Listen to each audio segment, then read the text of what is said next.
ഇന്ന് അയ്മന് ക്ലാസ് ഇല്ലാത്തൊരു ദിവസമായിരുന്നു കേട്ടോ. ക്ലാസ് ഉണ്ടെങ്കിലും ഇല്ലെങ്കിലും അയ്മന് നേരത്തെ തന്നെ എണീക്കണം. അങ്ങനെ പിന്നെ നല്ല കളിയായിരുന്നു കേട്ടോ.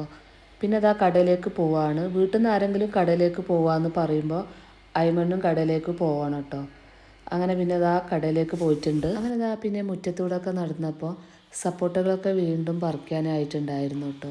മുഴുവനും പറിച്ചില്ല, താഴെയുള്ള കുറച്ചെണ്ണമൊക്കെ ഞാൻ പറിച്ചെടുത്തിട്ടുണ്ടായിരുന്നു കേട്ടോ.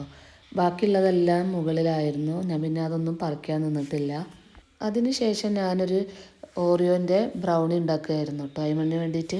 സാധാരണ മിക്സിയിൽ അടിച്ചിട്ടാണ് കേട്ടോ ഉണ്ടാക്കുന്നത്. ഇന്ന് മിക്സിയിൽ അടിക്കാതെ ഒന്ന് ഉണ്ടാക്കി നോക്കിയതാണ് എങ്ങനെ ഉണ്ടാവും അറിയാൻ വേണ്ടിയിട്ട്. അടിപൊളിയായിരുന്നു കേട്ടോ. പക്ഷേ നല്ല ഷേപ്പ് കിട്ടിയിട്ടില്ല. കഴിക്കാൻ നല്ല സൂപ്പറായിരുന്നു കേട്ടോ. പിന്നെ അതിൻ്റെ മുകളിൽ കുറച്ച് ഐസ്ക്രീമും പിന്നെ അതുപോലെ ചോക്ലേറ്റും ഇട്ട് കൊടുത്തിട്ടുണ്ടായിരുന്നു കേട്ടോ. അപ്പോൾ കഴിക്കാൻ വേണ്ടിയിട്ട് അതിന് നല്ല ഇഷ്ടപ്പെട്ടിട്ടുണ്ടായിരുന്നു. അപ്പോൾ ഇനി ഉണ്ടാക്കി തരുമോ എന്നൊക്കെ ചോദിച്ചിട്ടുണ്ടായിരുന്നു കേട്ടോ. അപ്പോൾ അത്രേ ഉള്ളൂ. ബൈ.